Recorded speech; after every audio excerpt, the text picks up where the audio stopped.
ప్రియ స్నేహితులారా, ప్రసంగి జ్ఞాని అయ్యుండి జ్ఞానము బోధించుచున్నాడు.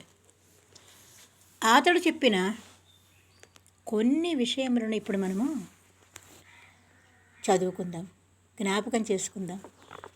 ఎందుకంటే ప్రభువు రాకడ సమీపముగా, అతి సమీపముగాను ఉన్నది కనుక ఆయన రాకడ గురించిన ఈ గుర్తులు మనము జ్ఞాపకం చేసుకునటం మంచిది.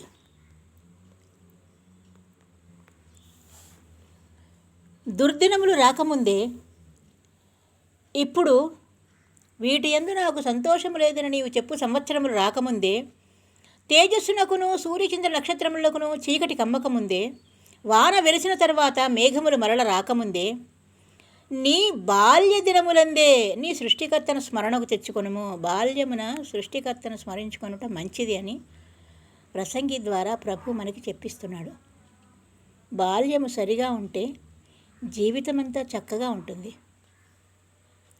ఆ దినమున ఇంటి కావలి వారు వణుకుదురు, బలిష్ఠులు వంగుదురు, విసరవారు కొద్దిమంది ఎగుట చేత పని చాలించుకొందురు, కిటికీలలో గుండా చూచివారు కానలేకయుందురు, తిరుగటి రాళ్ల ధ్వని తగ్గిపోవును, వీధి తలుపులు మూయబడును, పిట్ట యొక్క కూతకు ఒకడు లేచును, సంగీతమును చేయు స్త్రీలు నాదము చేయు వారందరూ నిశ్శబ్దముగా ఉంచబడుదురు, ఎత్తు చోటులకు భయపడుదురు, మార్గములయందు భయంకరమైనవి కనబడును, బాదపు వృక్షము పువ్వులు పూయును, మిడత బరువుగా ఉండును, బుడ్డబుడు సరకాయ పగులును, ఎలయనగా ఒకడు తన నిత్యమైన ఉనికి పట్టునకు పోవుచున్నాడు, వారి నిత్యము ప్రలాపించువారు వీధులలో తిరుగుదురు.